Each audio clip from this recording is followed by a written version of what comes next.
It's a little project I made on my Arduino Uno. I wanted to chronicle it before I tear it apart and work on something else. I have the Arduino connected to an ultrasonic rangefinder and a small screen displaying the output of the range in centimeters. So I set up a ruler here, and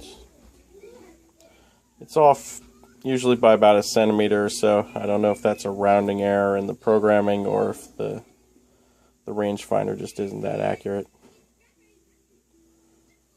It's a flat surface and does about, well, let's see with a rounded one. It always seems to find right around the middle. It's not even close.